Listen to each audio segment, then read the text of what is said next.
Course കഴിയാൻ ഇനി 1.5 വർഷം കൂടിയുണ്ടായിരുന്നു. നല്ല ജോലി വാങ്ങണം, അമ്മയെ നോക്കണം, സ്വന്തമായി വീട് വയ്ക്കണം.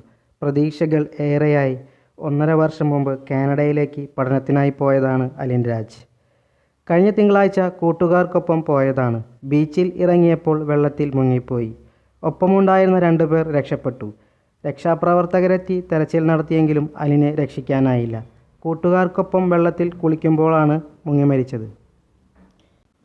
അച്ഛൻ 8 വർഷം മുമ്പ് മരിച്ചു. അമ്മയും സഹോദരിയും അടങ്ങുന്ന കുടുംബത്തിന് താങ്ങാകുമെന്ന പ്രതീക്ഷയിലാണ് കുടുംബസ്വത്ത് വിറ്റ് അലിൻ രാജ് കാനഡയിലേക്ക് പോയത്.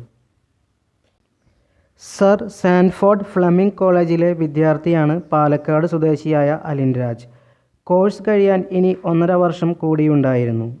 എന്നാൽ അലിൻ രാജിൻ്റെ മൃതദേഹം നാട്ടിലെത്തിക്കാൻ നടപടി തുടങ്ങിയിട്ടുണ്ട്. ഇനിയും ഒരാഴ്ചയെങ്കിലും ആകുമെന്നാണ് കാനഡയിൽ നിന്ന് കിട്ടിയ അറിയിപ്പ്. പ്രതീക്ഷയോടെ കാനഡയിൽ പോയ അലിൻ തിരിച്ചെത്തുക ചേതനയറ്റ്. ഒന്നു കാണാൻ കാത്ത് കുടുംബം.